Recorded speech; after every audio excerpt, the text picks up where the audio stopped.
Because I think brain rotting is okay to an extent, and then you can do a more energizing habit maybe after it. Whereas I wasn't doing that, and it wasn't serving me. I didn't feel good about it, so why would I continue to do it? If I'm not making fun of you, or we're not bantering back and forth to each other, I fear that we'll be friends, but it won't get as deep as it could, because I know that I can't be comfortable enough to get at you a little bit. One of the things I've just like a light bulb moment for me was, if I really believe that I was put here to serve people and to help others, they have to know that I exist.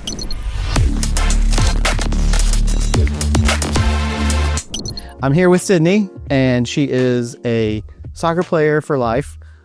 Just graduated Clemson with like 17 degrees, right?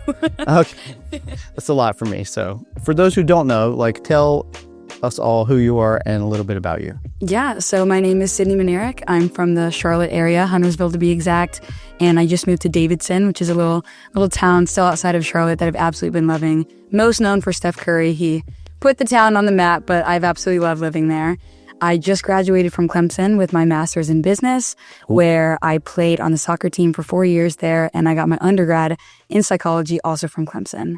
I absolutely loved it there. My time has come to an end. I'm out of eligibility now and living back at home with my parents for a little bit before I ship off to Australia to start my next soccer career and journey. So it's a big jump, and I'm really looking forward to it. Yeah, I was going to ask, like, you're not done. Just because you graduated from collegiate doesn't mean that you're done. And is this an aspiration that you want to play pro, or it's like you're in the beginning processes of it happening? Yeah, so I didn't really know if I wanted to play pro for a while. I thought that college would kind of just be the end. A little bit of, didn't necessarily know if I could do it, or mainly if I didn't want to do it. Mm-hmm. And then I hit a point, I think it was my junior year in college, and I had the best season ever. Not like result and success-wise, but I just had so much fun. It brought the love back to the game for me. Yeah. It felt like I was playing like a kid again. My team, we just had the best time, and I said, if I can keep doing this for as long as my body will allow me to, I have to keep going. And we actually went to Spain as a team. Again, incredible experience. And I got to go to a different country with soccer. That's how I got there. And so if, like I said, if I'm still healthy, able-bodied, and I can do it, I got to just keep going to see where it can take me next. And it's taking me as pretty much as far away from home as I can get. I was going to say, that is literally almost that, like, that you can't get any farther away than that. No, it's not. 14-hour time difference. So that's going to be a big change. And I think it's exactly what I'm looking for in this phase of my life. You felt like a kid. Yeah. And you just told me a minute ago that you're now doing some coaching with kids. Yes, I am. All right. So how is that going, by the way? And how do you like see yourself? You're like, yeah, we're not the same. Like, they're boys. Yep. Right. And they're 10. Yes. So do you say like, oh, it made me feel like a kid again? Here are actual kids. And you like, do you want to smack them? No, definitely never. Okay. Let me make that clear. I never want to smack them. I didn't mean literally. I know. Yeah, I've been coaching. My career in coaching has now been 2 weeks long. So I'm really into it. Super diving down hard. Yeah, really. Yep. It's different for sure. I think I love the relationship aspect of being able to work with the kids and seeing them challenge themselves and have fun in a different way. And again, it makes me feel like a kid. Oh, 10-year-old boys do not like to listen. And so that's been hard for me too, where I may be more of on the sides of, okay, let's focus here, guys. And they're not going to listen to that. And I know that now. And so I'm trying to learn different leadership styles and how I can get them to listen while also making sure they know I care about them. I just want to get the best out of them so we can have fun. They can learn something, and then I can get the most out of my time there too. Right. So we're experimenting. What do you think, like, what do you think they want to do? Oh, they want to play video games. A lot of them do. Oh, gosh. A couple of them, most of them do want to be there and we have fun. It's just the attention span. It's different, right? Yeah. Not because, maybe because of different eras, mainly just because they're young. And so a lot of them are looking up into the sky or at what's happening over there and over there. And I said, I'm trying to teach you guys how to do some defending technique. Right. And they don't know what I'm talking about because they're not listening. Right. But we're learning. Have you asked any of them if they play soccer, like as a video game? Do they play it? Yes, they love FIFA. They do. And they also love Fortnite and Call of Duty. Right. So okay. So it's a mixture of like they're looking at the sky, wondering if somebody's about to parachute on top of them type of thing? Yes, exactly. Okay. All right. Well, yeah, but I've really been enjoying it. It's been something different to add to my routine of how I'm spending my time at home. So. okay. And that was okay. So it's funny you said that because one of the things I wanted to ask you about was the importance of routine. Yeah. And just how that has given you structure, doing the same thing all the time. Yep. Because I've had conversations with people that go like, I don't know how you do that all the time. Yeah. And like you said, you're not in school anymore, but you loved being in school. So is it difficult for you to do a thing at a certain time, even though you're not really accountable to anybody, to whatever it is anymore? Because like, oh, you don't have to go to class at 9 anymore. Right. So tell me a little bit about like what do you have a morning routine? Yeah, so it's different, right? When I got to, I've always been a very organized, scheduled person. In the past, I would say it was a bit too much. It kind of made me stressed out whenever things would go off routine. Mm-hmm. And because having a schedule in high school had served me, I thought, oh, I have to keep this rigid of a schedule into college too, because again, it got me to where I am. Hopefully it can get me to the next spot. Mm. And then I had a point where I was getting so stressed out when things obviously were not going to go exactly how I planned it out, that you kind of got to change the routine a little bit, find a different avenue that works for you. Mm-hmm. So when I got to school, then I'm still a very scheduled and routine person, but I found different ways of putting pockets of joy into my schedule instead of it being, okay, I need to from 8 to 9 go to class. And then after that, I have to do homework. I have to do this. And I would write every single thing down in my agenda. It was a lot. And then my therapist actually told me, she said, you don't have to write in pen. You can write in pencil. So when things don't go to plan, you just erase it. Oh. It seems so simple, but it really did change everything for me. And then as I was kind of experimenting with how being a student athlete it took up a lot of my time and I had to report for other people. And I found that if I was going to have the rest of my day to be reporting to other people, I need to have some set time for myself.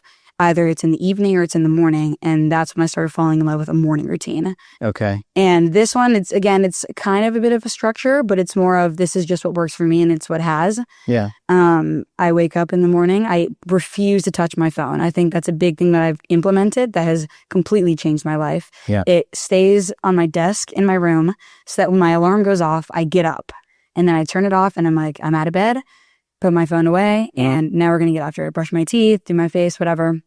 And then I'll go downstairs, make breakfast, read a book. Oatmeal. Protein oatmeal, always.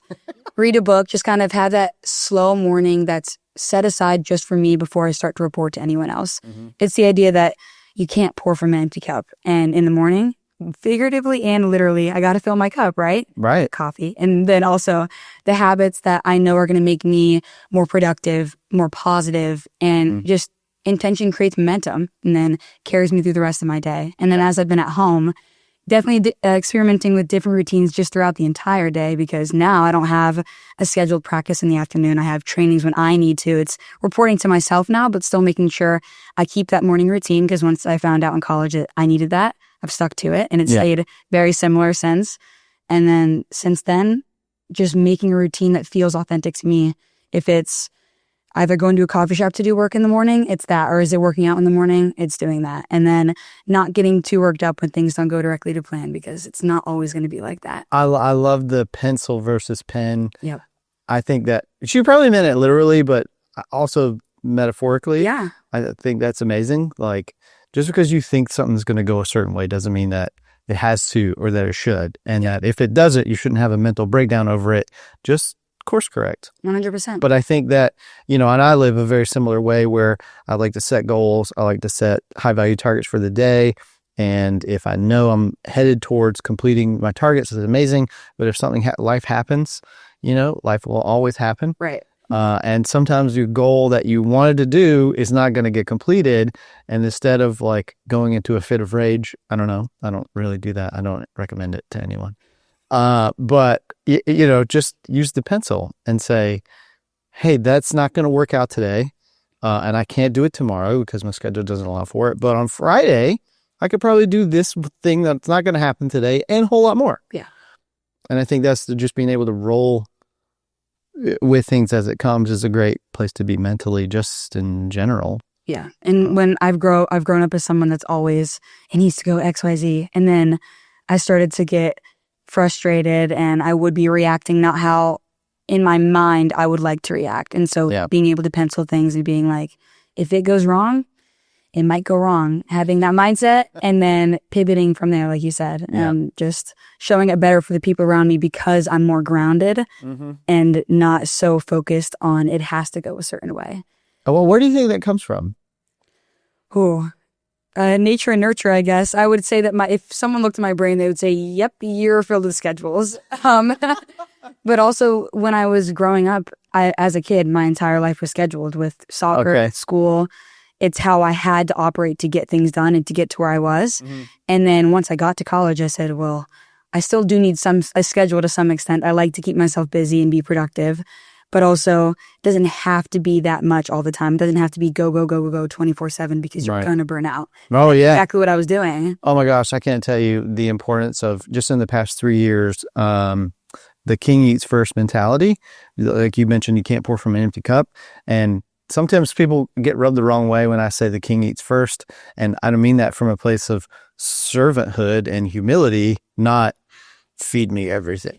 Exactly. Because, if a king needs to go into battle to protect his kingdom, if he doesn't sleep well the night before, he's not going to be able to fight well. If he's not hydrated, again, if he's not reading and educating himself, he can't lead the council. 100%.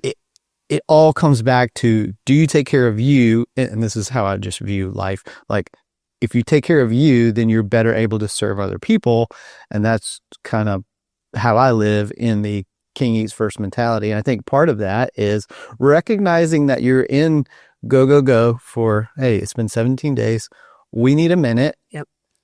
And what actually served me today is I need to watch some cartoons for about 3 hours and just let my brain do whatever it's going to do. Yep. Watch a movie. I love watching movies because it's I'm a photographer, right? So I love the lighting and the story development and the camera movements and all that stuff. Like, I love seeing how the edits are done and all of that to create this thing that's won an award or, whatever it is.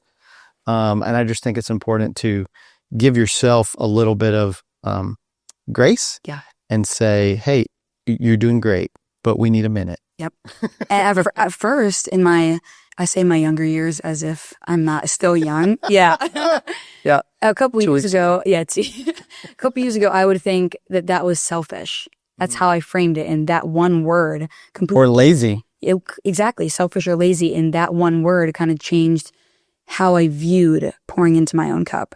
And then you look at it from a different perspective and you say, this is not selfish. Actually, I'm either going to give 50% to the people around me because I am not where I want to be mentally, or I'm going to pour to myself first and then give 100% to those people. And at that point, you get a better outcome because you invested in your process. Oh, yeah. And I feel like, as a photographer, I can't shoot 5 days in a row. Yep.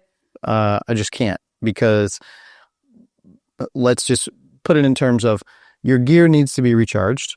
Your memory cards are full. Like, if you don't schedule yourself time to process the images that you're creating, you're not going to be able to shoot, literally, because your memory cards are full. You've had no computer time.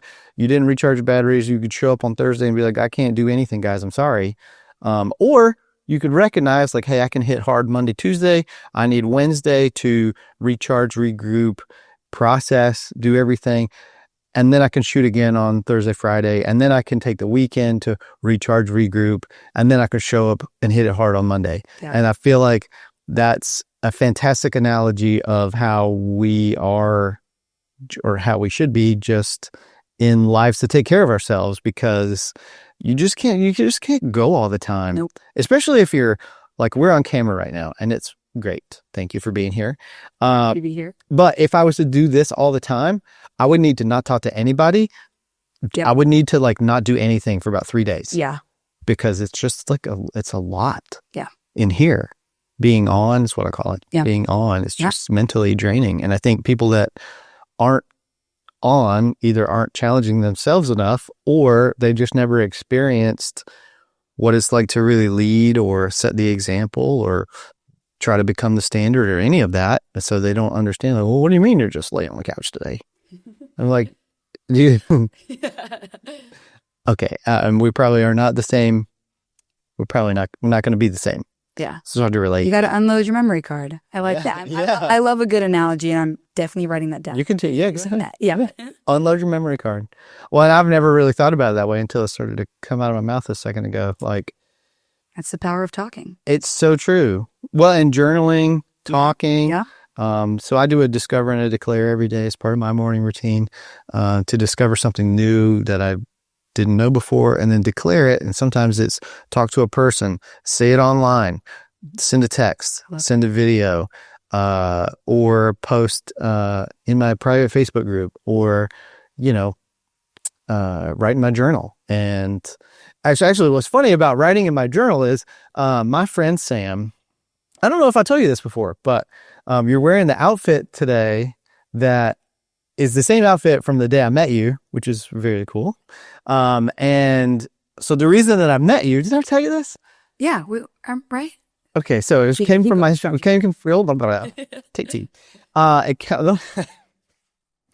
is me in a minute. That's okay. All right, so my friend Sam, he published a journal, and it is a daily gratitude journal. And so there's 3 things in it, and you do every day. And one of them was what's the thing you're going to do tomorrow to create impact?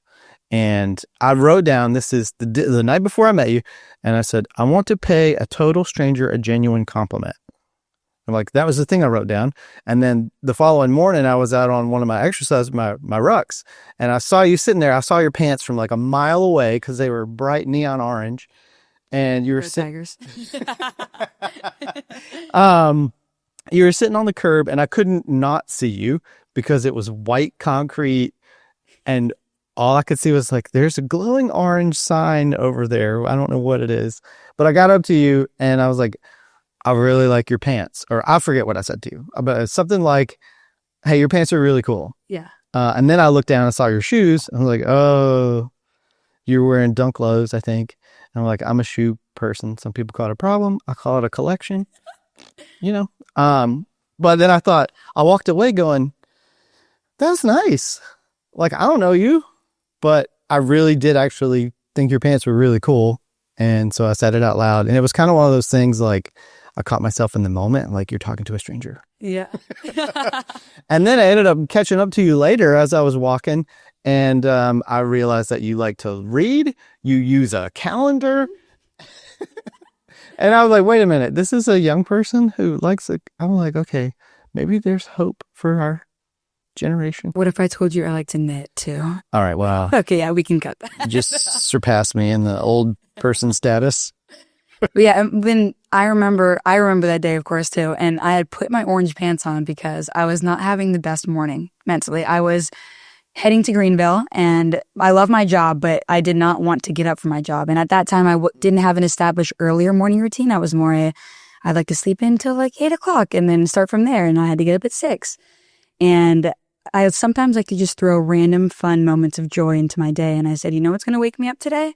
Wearing orange pants. Mm-hmm. So that's exactly what I did. And they're very bright. And I looked down and I said, you know what? I'm just going for it today. And it woke me up a little bit. And then I was sitting on a curb just processing what had happened at work. Nothing bad, of course, just like taking in the moment and good before heading to class. And you came by and I said, that was such a nice compliment. And it set me on another like process or path of success and joy the rest of the day. And then you caught up to me and we started talking. And sometimes it's just randomly how you meet people is just finding moments that matter and slowing down enough to actually pay attention to them and then recognize them. Yeah. And then we got coffee and we got a lot in common. I know. Oh, I know. And I've been a soccer player since birth.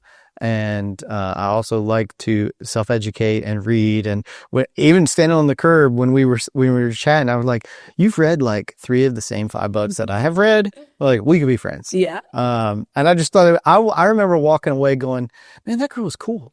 I'm like, I walked away the same thing. So. Yeah. Well, and I was thinking like, I love that your response was not like, "Ooh, gross, creepy stranger, go away." It was like open to conversation and just recognition of like I don't know what I'm trying to say. It wasn't malicious or gross or anything like that. It was just like, hey, you seem cool. Yeah. Let's talk. I mean, I always like give people the benefit of the doubt. Now, if anyone had come up to me on the street, maybe I should be a bit more careful sometimes. However, I think you can, again, this might not be the best advice. I think you can tell a lot about a person just from a conversation and the genuineness you can feel when you're speaking to someone, especially about their hobbies. When they talk about their hobbies and what lights them up, you can see what a person really is and who they are to their core, what they enjoy. And I love that. So when we were just talking about books on the side of the road, I went into class just positive and happy and ready to learn for the next couple hours. That's awesome. So what do you do now that you're not in class, but you want to continue self-educating? What's your process like? Yeah. What are you doing? So right now, my routine is always I read a nonfiction book with breakfast in the morning, and at night I read a fiction book. Oh. Nonfiction for get a little bit of learning in. I like autobiographies, biographies, and then leadership, self-help books, kind of just in that genre. Yeah. And then fiction, anything that comes to me at the used bookstore, I'll just go there in the fiction section. And if I see a book that I think either my friend has recommended, maybe I've seen on TikTok, I'll grab it. It's cheaper because it's from the used bookstore, and then I'll take it home and read it. And then in between that, so that's my morning nonfiction. I'm also writing for a book right now, and I was gonna ask you about that's been a different process for sure too, getting the creative juices going in the morning. And then I have a Substack as well where I write a weekly blog, and then that at night, instead of trying to learn something, which I still think you can learn from fiction, it's a lot of emotional intelligence in fiction, just seeing other characters, even if they're made up, just different points of view. Well, I think even just like reading it, you are reading it, you're getting the information. Watching it, I'm thinking like books that have become movies. Yep.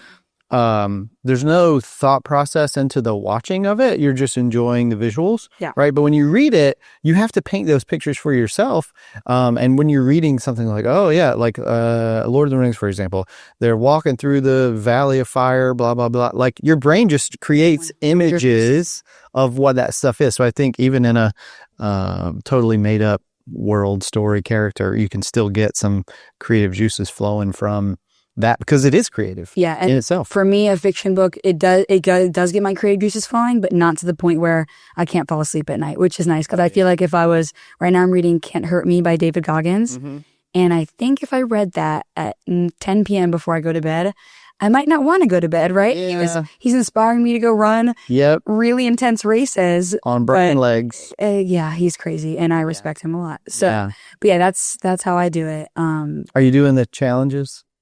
How far into the book? I'm about halfway through. I like these challenges at the end, but really I'm just reading to get his story. I just love seeing different people's stories, especially since he's pretty active on social media. I think you get more from a book than obviously what a 10-second video of him screaming at you is. And I now find those videos more valid because I know the work that he put in to get to be able to scream at me. And yes, David Goggins, I will carry the boats for you. Right. But yeah, he's got a cool story, and I love reading. That's my primary avenue of learning. In school, it was obviously getting taught to. Right. And I would definitely go back to school and will at some point. Yeah. But reading right now, that's my primary. Okay.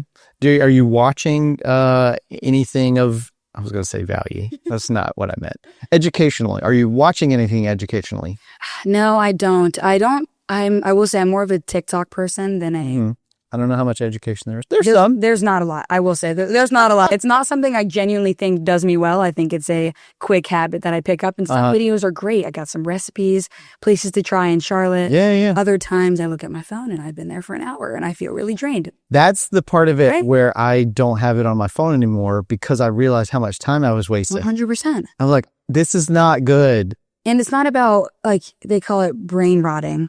And I think there's a way to, quote unquote, brain rot, have your brain turn off, but not in a way that's going to make you not energized at the end of it. Right. Because I think brain rotting is okay to an extent, and then you can do a more energizing habit maybe after it. Whereas I wasn't doing that, and it wasn't serving me. I didn't feel good about it, so why would I continue to do it? I mean, you could get the same, creative energy from listening, put some headphones on, listen to some music. 100%. And I made the joke about a coloring book earlier, but like literally you could listen to some cool music, doodle, color, draw, whatever, and have a lot of those times. I don't have a coloring book, but I mean, I use an iPad. Yeah. Okay. Anyway, sometimes the lightning strikes in those moments and you're like, oh my gosh, I need to write that down. And you just do it real quick and then circle back to it later. And that I think is where like those little genius ideas happen, is when you're not really looking for them, but you're just having fun in a good place. You're just enjoying whatever the thing is you're doing. I think that is the most important. And a lot of people don't take the time to explore what those things are for them. 100%. And it's obviously balance. Like, I'm not going to say, I just admitted I go on TikTok for an hour. It's just about balance. Some days the balance is easier than others. I'm more on the energizing hobbies that I think I enjoy. And then other days I'm on the, oh, dang, my screen time was not good today. Yeah. And then it's giving yourself grace in those moments, but choosing what you know is going to serve you best more consistently. So what time do you actually go get your phone in the morning? Like, at what point do you go, okay, I feel good, I'm going to go get it? Yeah, it does depend during the day. I would say I will look at my text messages. I think that's different. If someone maybe has texted me throughout, during the night and I didn't see it, it's social media. There's 9 missed calls from this person. I probably should call them back. Yeah, it's social media that I stay away from in the morning. I think scrolling in the morning has just been terrible for my brain. And I get groggy, you know? It makes it feel like my day is going to just be set off in a bad direction. Yeah. So I would say after I eat breakfast, I read my book for a little bit. Maybe I go on a walk. I've hopefully already done a workout by then. I enjoy working out in the morning. And then once that's done, if I then want to go on social media, I can or I will. But as I've been in this book writing process, my creative energy has come in the morning after I've done my workout and filled my cup up that way. So then I just start going to writing. Yeah. And then maybe it hits like 12 or 1. And again, I'm very privileged with the schedule that I have right now. I understand that most people have jobs. Right. This is different. Yeah. I am very privileged and I acknowledge that. But I'm doing something good with it. I want to. And well, you have the opportunity of time. I do have the opportunity of time. So, and I think you're doing something really cool with it, which is writing the book. And don't let me forget, I was going to talk about the book, but I wanted to ask you first, what's the workout that you're doing? Like, what do you like to do, need to do, have to do? Yeah. So right now I'm about 4 months out from preseason. So my workout regimen is a bit different. I'm more strength training focused and longer. Okay, wait, hold on, pause that. Sorry. Yes. You said 4 months out from preseason. Yeah. Does that mean you've been accepted to the team you're going to? Yes, I have signed. I've not gone there yet, but I've signed and I'm ready to get to work. Okay. It just isn't yet. And so now my job is to stay in shape, stay healthy, and get my brain ready for when season does come around. Okay. And what's the name of the team? Box Hill United. Oh. Yeah. So I'm really excited. And the timing is, I have the gift of time, but also I have 4 months to kind of get my stuff together, right? Right. So right now I'm more strength training focused, 3 times a week, and then longer aerobic things. So bike. Cardio? Yeah, for cardio. Bike. I'm trying to stay away from impact as much as I can, or too much impact on my legs, just to give it a break. So then when I start ramping up cardio, so I'm in shape for season, I'm not, oh, hey, your bones hurt. Yeah. Or now you're injured. But it's been fun to try some different workouts. And then I have one of my best friends, Meg. She actually lives 15 minutes from me. We played at Clemson together. And so we've been doing soccer trainings together. Oh, cool. So still staying fresh on the ball. Yeah. And then just getting ready for that next chapter. Golly, let me tell you, you take a week off from touches and it's like hitting a brick wall. Yep. And I can only say that because I've been playing soccer since I could breathe, probably. But that was the biggest thing that I ever noticed. Like, I'm going to take a break for a little while and come back. And I'm like, nope, we got some work to do. Yep. It's real. Yeah. So you gotta just stay on top of it. But I'm really enjoying my routine right now, and it's going to change as things change. I'm in Clemson right now, so I'm traveling a bit and just got to work around things like that. But now having that mindset of I can pencil things in, it's made it a lot easier. And now I genuinely enjoy what I'm doing instead of feeling like I'm trapped in the confines of my calendar. Not everybody experiences that. I think, again, some of it is nature. My brain is a bit wired this way. But finding then how to work with it instead of against it, because I don't think I can change my brain a little bit, but to an extent, scheduling does work for me. Yeah. I just have to find the best way to do it for me. Right. And I think that's the most important thing is, like, I could tell you something all day long, but the thing that I tell people in my coaching program is, like, you have to do, just because I do this one way and I'm showing you this is how I do it, doesn't mean that you should do it this way. You have to take the little nugget here and make it work for you. That is the important takeaway here is like, I can time block, I can do my calendar the way that I want to, but you have to do it in the way that serves you best. Because if I say, oh, I'm going to wake up, do this, do that all before 7 a.m., that might not work for you. Maybe you have 2 little kids. They demand your time in the morning. Great. But then you take them to preschool or whatever, and now you're free from 7:30 to 9:30, whatever it is. Like, find the thing that makes it applicable to you. 100%. I have a tough time saying that word. Applicable. Applicable. Applicable. Is it applicable or applicable? Applicable. Yeah, oh dear. Yeah. You know when you say a word too much and you just, yeah. I can't. When I write in my journal sometimes, I have to look up the word to make sure I'm spelling it right.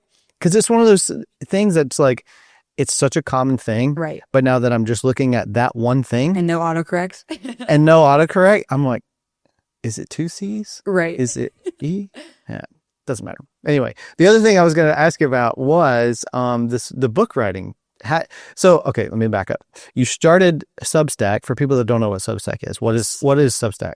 Ooh, okay, so Substack, I'm trying to explain in the best way possible. Substack is another social media form. Is it like a blog though? It like is blog based. It's it's like Twitter. However, it's also a newsletter built into Twitter. Basically, you can post short things, you can post articles, you can post pictures. But then there's also a feature on there where you can write short form newsletters, pretty much, that people can see on the Substack app as just a user, as a social media. They can be scrolling and your blog post will come up, or people can subscribe and then it goes straight to their inbox. Like I said, I'm a bit old fashioned. I love email. So I was like, I want to do a newsletter. I think that would be fun. And a lot of people don't like it. I understand. My brain hurt. When you say email, I just shut down. Yeah. Okay. I love email though. Oh, I hire you to do my email? Yes. All right. So we'll talk later about that. I have that. And I started it in, I want to say February. I was at a point where I had just finished playing with Clemson soccer. They were letting me practice with them very graciously, but I wasn't still really part of the team. Okay. And I was working with an internship in Greenville, and then I also was finishing my degree. So I was kind of in a new phase in my life that I hadn't been in a while.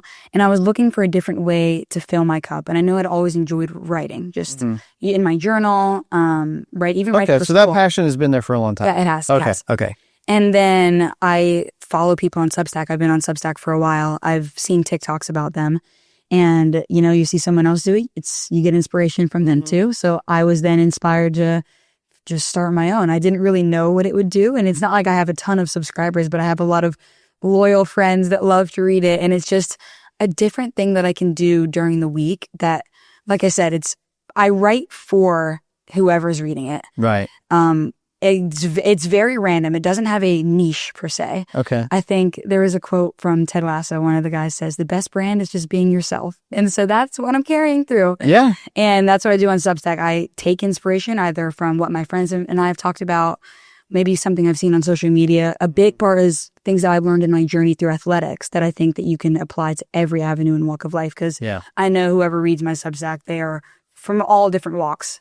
And you're religious about it. Like you post every Thursday. Like I said, it's been something that I use my time that way, and it fills my cup. And I hope somehow, some way, it pours back to other people. Do you feel like that because you've started now? You feel like you have to continue it? A little bit, yes. Kinda. But also Does that? A little bit. It brings me a lot of joy, though, too. I was going to say, I take it very seriously in the sense of I want it to be a good product, but also I don't want it to be where people are reading this and taking it for rule book instead of it being more of like a conversation. And some weeks I'll talk about a fun topic, or I did my September ins and outs. Today I wrote about all things journaling. And then other times I've written about controlling the controllables, a very important lesson that I learned through sports that, again, you just never really know what you're going to get for the week. I have a notes app where it's genuinely just titles of Substacks, things I randomly see, things that I get inspiration from watching a movie or I'm reading. And I'm like, oh, I just got a bit of an idea, and then of something. I wait until I get the inspiration to turn that title into a full post. And you're not using AI to do that. You're just doing it organically. I use it to edit because I don't know grammar very well. So I don't. Okay. But I think it's a great way for me to. I write all my stuff out Google Docs, and please check because as much as, like I said, I want to come across I don't want it to be super formal, but also I want to make sure it's a good product. And it's very important to me. I think having another set of eyes on anything is great. Because I did a thing one time that I can't believe I did, and I misspelled one thing, and it was, photography. So it was printed. You can't take things back. Once you print it, you can't take it back. I printed this advertisement. It was like a 5x7 flyer. I'm sorry, brochure. And it was something about capture the moment, but I didn't spell capture correctly. Okay. So what it read was cat purr. I was like, I can cat purr. Mm-hmm. Yeah, you can. Yeah. You can cat purr all day. Yeah. And somebody pointed it out. After I delivered it, it was to a jewelry store, and it was like wedding engagement stuff. It was like, I could capture a special moment. Yeah. And they were like, yeah. They made some joke about like a litter box and stuff. And I was like, what are you talking about? At least they made it. Yeah. And then I promptly got my car and collected all of them. I'm like, we gave out like 6. Yeah. Oh, great. Yeah. But like you said, another set of eyes, it's... Yeah. Yeah. And AI is crazy these days, what it can do. It's nuts. I've even used it I put a title in there. I'm like, how do you think I could frame a post like this? And then it's very smart. It's kind of crazy. And so working with that and then being in the publishing world now, it's don't use AI, obviously. Like, this is your book, but also you can't copyright it. Right. Because you can't give credit to... Because it's not... You're right. Because it's not fully you. And what AI is, it's generating what you believe could happen after the prompt comes based on all the inputs that come from the internet. So it's basically somewhat taking other people's words. And you don't know what that source is. Nope. So how can and you can't give credit to it. So that's definitely tough. And as I'm in the publishing process, they're like, don't even use it to grammar, write it, use Grammarly, which I forgot existed since I used it in high school and I forgot existed. Like, that's what an editor would be for, is they're going to be the one that goes in there and says, okay, maybe we rearrange this sentence to go there, this comma needs to go here, that. So that's going to be more of their job.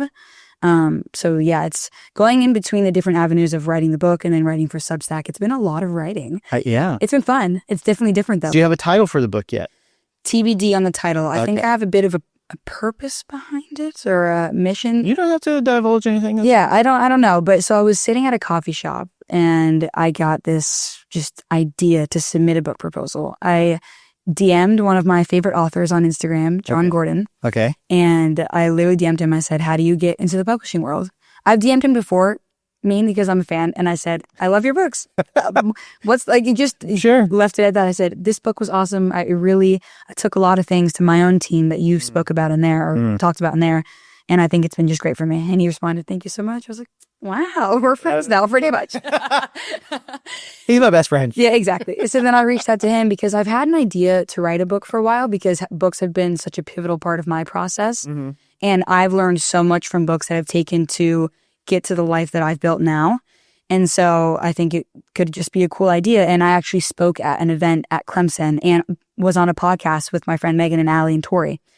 And after the speaking event and then the podcast, I had people that reached out to me that either heard my speech or some of the things I talked about on the podcast. Okay. And they were along the same lines of finding worth in your role on your team, or also finding purpose in how you impact other people.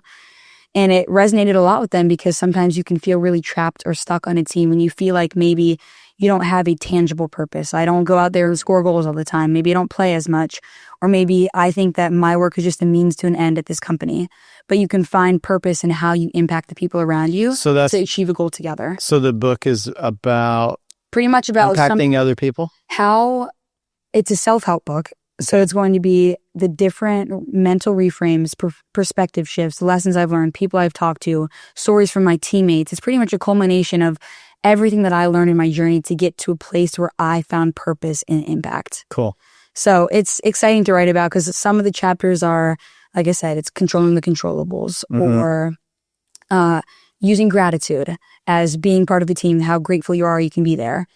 And then other parts are, I'm going to talk about filling up your own cup because you can't have impact if you don't have a cup to pour from. Right. So it's definitely interesting. And I have a cool writing team that I'm working with, but I got the just calling to reach out to the publishing company and just send a proposal.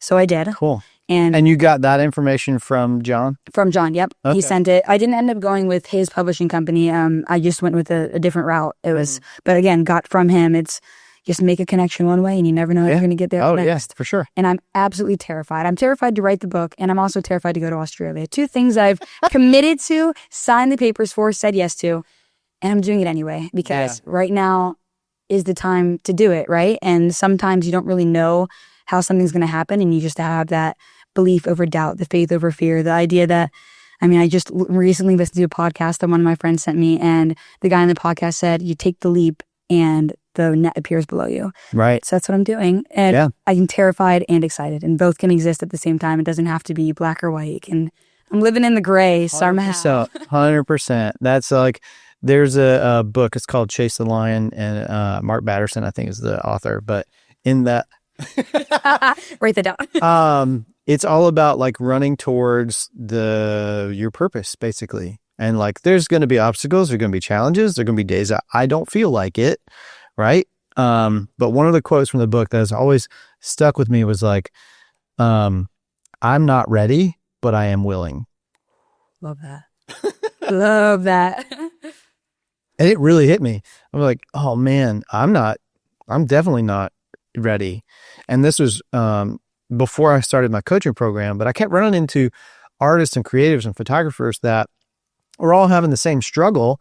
And I just thought, why is there no solution here? Like, these people, there's a bunch of people that need help, that it seems like the problem exists not just for individuals, but for large groups of people. And so in the middle of reading that book, what hit me was start my program, just do it, just begin. And that was like, when I read those words, I was like, okay, fine. Exactly. But a book did that to you. Yeah. A book has the power to change so much. Mm-hmm. And that's how a lot of words have hit me too. Just someone creating something on their journey that helped them, and then passing it along and leaving their own impact on someone else. Yep. And that's how social media can work too when it's used for good. It's seeing a snippet or a video and something resonates and hits with you, and instead of scrolling by it, you become energized by it. Yeah. And that's where trying to curate your social media that way, I think, is incredible, because social media is you're in it. It's tough, and it can be hard and difficult to navigate, but when you navigate it the right way, I think it can 100% be used for good. And I don't even want to be in it. Yeah. Some days you don't. I don't. And I've had this revelation before where I think that my purpose on the planet is to help people, like to serve people. Yep. I'm a Christian. That's what I believe. I believe that my purpose is to serve others. But it's specifically speaking about, photography, and even more specifically, my journey has been not just to provide images for people, but now it's kind of transitioned into coaching creatives to run better businesses and to feel better about themselves along the way. And I recently realized that, so I was brought up to not be ego-centered, not to be vain, not to be braggadocious, just like you don't do that. Yep. Right? But when you run a business, marketing, sometimes you have to talk about yourself and your business. You have to, right? So this has been a struggle that I've had to deal with. And one of the things I've just like light bulb moment for me was, if I really believe that I was put here to serve people and to help others, they have to know that I exist. Yeah. And so that's like why I'm here on this podcast now. It's like part of my spiderweb outreach program. That's not really what I call it, but like it's another avenue of getting my message out to people, like, hey, if you're struggling with a thing as it relates to artistic, creative, photography, whatever it is, like I would love to be your business coach, consultant, AKA friend that you bounce ideas off of, collaborator, whatever it is. Like I'm an avenue for solution, because a lot of people just feel like they're on this like island of isolation by themselves, and they're afraid to ask for help, or they feel ashamed, or they're going to be judged for the question that might be super simple to solve. Right. But you just need a little bit of courage to say, hey, I could use some help with this. Yep. So anyway, that's what circle back to, like, I wasn't ready to start my program, but I was willing to do it. And I've had a lot of transformation has happened inside the business, and I couldn't be more happy and proud of the people that have come through the program that are seeing actual real change. Heck yeah. I just like, that's what I want to do all day. Yeah. And if this is what I have to do to get to there, then I'm willing to do it. Yeah. And I love what you said about marketing these days and feeling like you have to monetize yourself to be seen and kind of be vulnerable out there. Yeah. And it's scary. I like my social media marketing. I hate calling it that. Anyways. I know. I put my Substack once a week, literally once a week on my Instagram story. And I hate doing that. I do. I feel like I don't want to be like, hey, look at me, go read this. Mm-hmm. But also, I know that I feel like I'm called to help people. And if that can be through words or conversation, then that's how it is. And that means I'm going to have to just get over the fear of being seen. Right. Being vulnerable a little bit, because if it's a means to an end, I'm willing to put myself in that situation to get there. Yep. And again, maybe I'm not ready to do it, but I'm willing because I know that the purpose outweighs that fear. Yeah. My why for doing it is outweighing the fear of judgment or of being perceived in a certain way. Because if I know that what I'm doing is wholehearted, I can go to sleep at night. Right. And then again, if I'm trying to help someone and that's what happens, then yeah, sure, I'll put something on my Instagram story. Right. I know. And that's the thing. It's like, I'm not saying, hey, look at me, here I am, because I like me. Right. But being uncomfortable, being in the limelight, being in the spotlight, it might be what it takes. Right. To fulfill your purpose, yep. Even though that thing itself is the thing that makes you super uncomfortable. Yeah. Like being on this side of the camera is a new thing for me, and I'm still getting used to it. And I'm just kind of letting it go. Great. Thanks. What I've learned is like, I just have to not care. Yeah. You just have to just say the words, do whatever it is. I recently helped my friend Jackie film a skit. And I was in a fake mustache and glasses, and that was the character I needed to portray. Heck yeah. And I think the thing for me was like, it feels foolish, but it was honestly so much fun to do. Like, I didn't care that there was a camera there. Yeah. Because it was just like having fun in it. And to get to the place, I don't want to say get to the place of like, you don't care anymore. Right. But there is some of that. Yeah. I'm like, I don't care. I'm doing it because it needs to be done, and we're going to have fun doing it anyway. So yeah, here we are. Lately at home, since I have this gift of time, I've been saying yes to more things, which again is sometimes hard for me to go out of my comfort zone a little bit. And what I found is the more that I've been saying yes, the easier it is to do the next time. It's just like when I kick a soccer ball against the wall, I know how to do it because I have repetition at it. Yeah. And so now the more that I'm saying yes to things that are a little bit strange and different, I'm getting better at them. I started working at a community garden, and I didn't want to go meet new people. I don't know. I didn't want to go meet new people and be introduced to different things. And then I said yes, and I completely enjoyed it. And then that same friend that brought me to the community garden, shout out Jenna, she then said, do you want to come to this club with me? And I was like, saying yes to the garden ended up being really fun. So I'll say yes to this.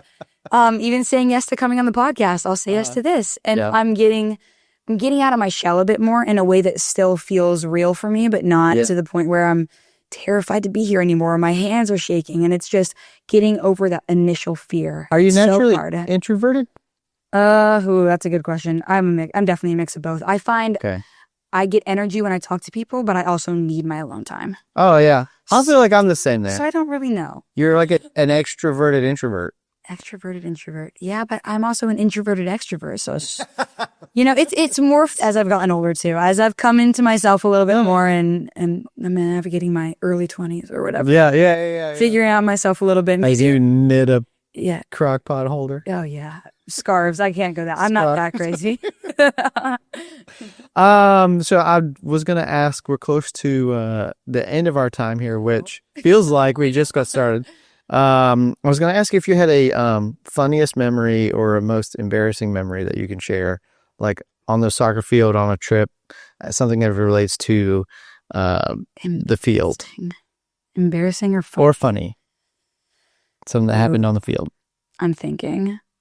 There are a lot of things that I look back on now that I do find funny. Like there was one game when I did not play well, and I walked off the field and I just walked by my coaches and I said, I'm sorry. And in the moment, not funny, but now I look back and I said, that's kind of hilarious. Like if I was a coach and my kid just walked by and said, I'm sorry, and then just went to their spot on the bench, like, what? Yeah. I would probably laugh. And then there was one time at practice, this was just fun. I tried to make it a goal to score a diving header. It never happened. I did play defense towards the end of my career, so Okay. I kind of lost my opportunity to do that. But in practice, it was one of the last practices, and I was going to go for it. So I went for the diving header, and I did miss, but I also did hit the ball on my nose, and I got a bloody nose. No. There's a video, and everyone just is like, "Are you kidding me right now, Sid? Like, why did you even have to do that?" But I regret nothing. I thought it was super fun. Yeah. Oh my gosh. But it's really amazing. there's a lot of good memories with the team there that I'd have to like look through journals or get my memory going for all the fun. For that stuff? Yeah. Oh my gosh. It was awesome. That's just a thing that can't ever be duplicated any other way. No. And I miss some of that. It's the camaraderie of, being the people that you're with all the time. You get to Your sisters and brothers. experience them. Yeah. And I have that now in a different way, that I'm with the same group of people multiple times throughout the year. And like, there's a lot of, how do I say this? I was in a group, I was hired to film a thing, and the thing I was filming was a very close-knit group of men. And these guys were really successful. It was a mastermind session for them where they get together to see what's working in their business, what's working in their family, all that stuff. And these guys are super successful, right? Super smart. 60% of the time, they were just picking on each other and goofing the whole time. And I had another friend of mine that sent me something that was like, the more you can pick on your friends, the deeper that connection actually is. And you actually can grow more together with that type of person. Yep. Because it's real. 100%. If I'm not making fun of you or we're not bantering back and forth to each other, I fear that we'll be friends, but it won't get as deep as it could, because I know that I can't be comfortable enough to get at you a little bit. Oh yeah. And that's what I want. And some of that stuff, you have to do it with a grain of salt too, right? Oh, of course. So if you know that, like, I have dodgy knee that I've had surgery on 17 times, right? I haven't, but if you come at me with like can you get up the stairs, Grandpa? Is your knee bothering you? Mm-hmm. Like, I will smack you in the face. You know what I mean? Yeah. But you have that deep, intimate knowledge of me, and like you just a little jab. That's totally good. My other question was going to be, what do you think is harder, defending a PK or writing the first chapter of a book? Whoa. Having never, I guess I'm not a goalkeeper, so I don't know how defending a PK would go. But you never been on the line where they? Oh well, yeah, that's true. Yeah, maybe. I'm trying to think. Ooh, well, writing the first chapter of the book has definitely been hard because I'm just in the introduction, and I feel like you kind of understand more about what the book's purpose is when you get through the chapters. Oh, okay. Instead of in the intro, because it kind of like comes to you as you're writing. Yeah. But me, like I said, I like order sometimes, so I was trying to go in order, and that was really tough for me last week. Oh, so like writing an intro before you had the meat and potatoes of it? It's very raw right now, and I think I'm just going to leave it at that and come back to it and be like, you know what? It's not fine. It's not finished yet, and that's okay. So that was hard. So if we're going to compare it to that, I would say writing that was harder than a moment on the field. That makes total sense, though, because if you were to talk about, now, unless you're like my friend Chef Steve and you've made a recipe 1,000 times, right?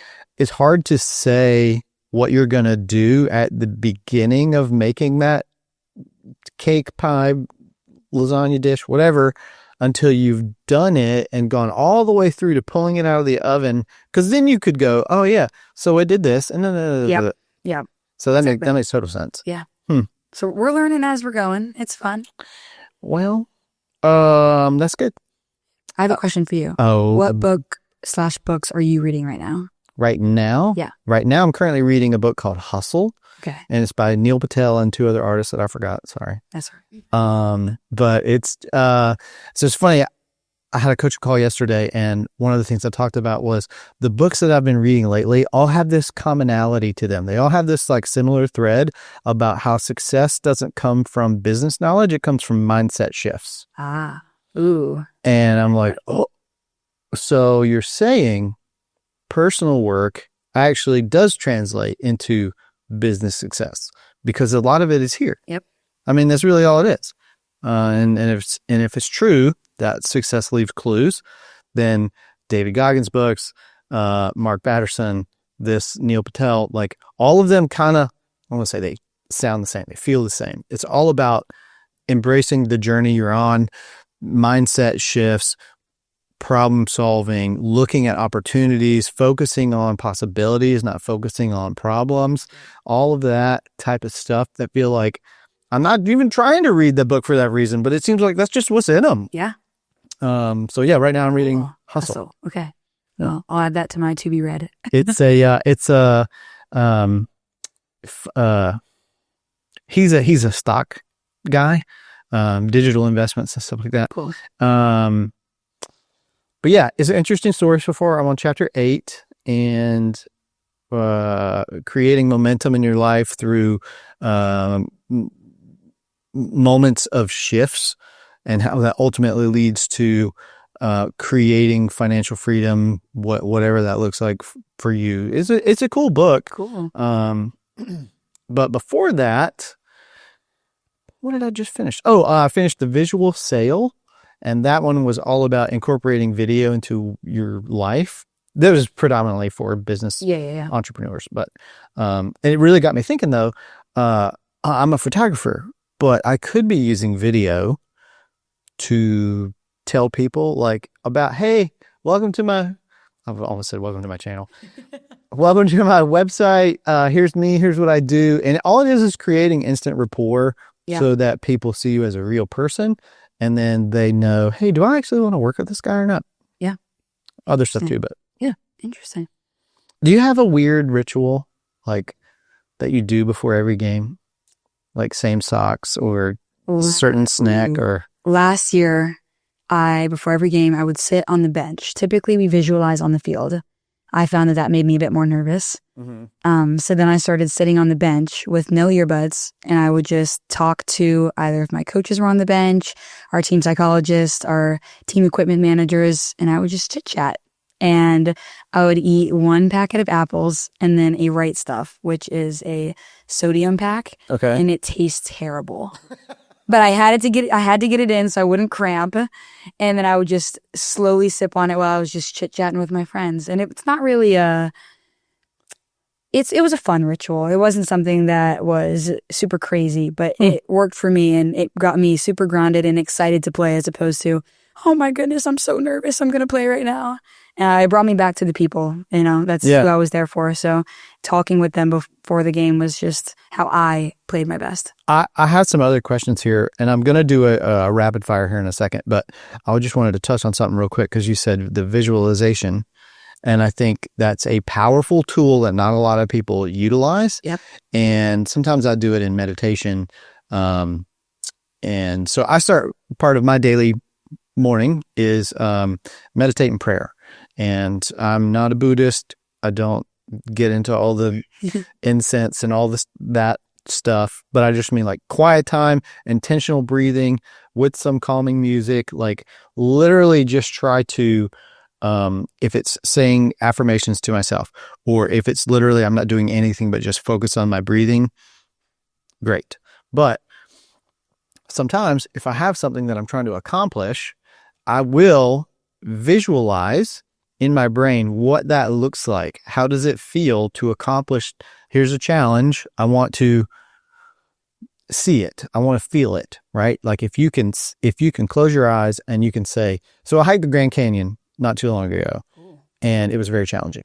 I bet. But one of the things I did was if you close your eyes and you just imagine yourself like on the top of, it looks like a hero picture, Yeah. But just imagine like, hey, you've done it. It's over. You stayed alive and you didn't have injury, right? That's the picture that was in my brain was like, I stayed alive. I didn't have injury and it looked amazing, right? So that's what I was thinking about. But it could be a business challenge. It could be like, hey, what does it look like to land that $10,000 contract? What does it look like to hold your finished work, your finished book in your hand? But I think that's a thing that people don't do is like really see it. Try to feel that feeling of what that moment looks like in your brain. And then it's a weird subconscious thing that happens that you're more likely to do it if you've practiced the visualization of it. Yeah, I mean, similar, not the same, but similar to writing something down. You can see in front of you, you can think about it. Like you said, visualizing it. I envisioned myself playing pro somewhere. I had no idea what it was going to be, but just those moments where in the present, my brain was going to negative thoughts. I use visualization as a tool to imagine what could happen on the other side, the good things that can happen.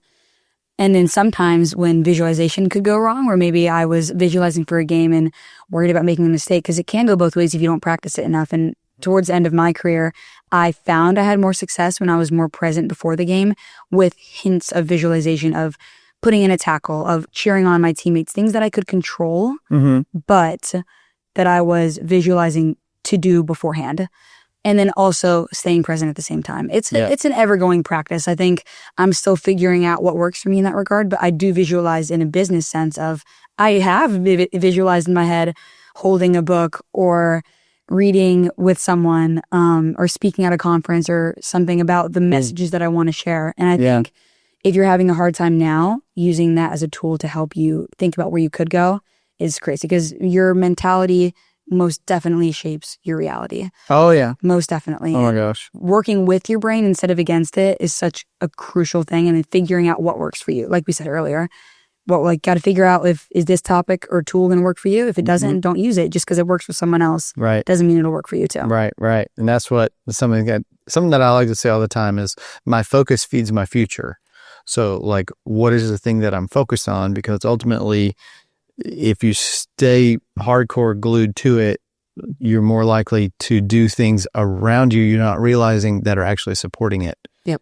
So that's where I'm at. I like that. Yep. Yeah. So are you ready for rapid fire questions? I'm ready. All right, put 30 seconds on the clock. Okay. And then just first thing pops in your mind. Ready. What's your go-to hype song before a game? Go Crazy by Gunna. Favorite snack after a workout? Protein shake. Coffee or energy drink? Oh, coffee. Coffee? Yeah. Okay. Cleats or sneakers? What feels more you? Sneakers. What's harder, penalty kicks or writing deadlines? Penalty kicks. Taking them are harder for me. What's your favorite blog post you've written so far? Last week's Mudita. Okay. The joy in other people's successes. A dream podcast guest you'd love to chat with? Oh, Mel Robbins. What's one word that best describes your 2025 vibe? Open. That was my intentional word of the year. Oh, open. Nice. I love that you had that prepared. Yep. When do you think this book will be finished? It's going to be finished middle 2026, which is also when I'll be in Australia. So I'm still trying to work through how that's going to look. I'm kind of just letting it happen as it happens. But so you're not really like pushing it for that, but you hope it's it like happens. It's a 9-month process. So right now I'm in the writing process, and then it'll be in the editing process, and then the publication, marketing, and that kind of avenue. Are you self-publishing or are you going through a publishing house? Hybrid publishing house. Oh, okay. So they're going to help me. They help me out a lot, and then should come out in 2026, which again, I won't be in the States. So we'll see how that goes. But again, this book isn't about, it's definitely not about making money, because that's, books they're not a lot of money. But it's about the story and where it could go from there. Yeah. So that's awesome. Well, when it's finished and you have a physical copy, we need to invite you back so that you can talk about the journey of it. Absolutely. And hopefully then I'll have some cool stories from Australia. Oh my gosh. Yeah. It'll be awesome. It'll be about a year from now. I'll be coming back. So. All right. Well, you heard it here. In a year from now, we'll have Sydney back. Until then, thank you very much. I appreciate you coming today. Thank you. This was like we were at a coffee shop again. I love it. I know. It was great. And I had intentional questions I wanted to ask you, and you kind of started talking about them before I could ask them. So anyway, thank you. And I can't wait to have you back. Cool. Thank you so much. All right. See you later, everybody.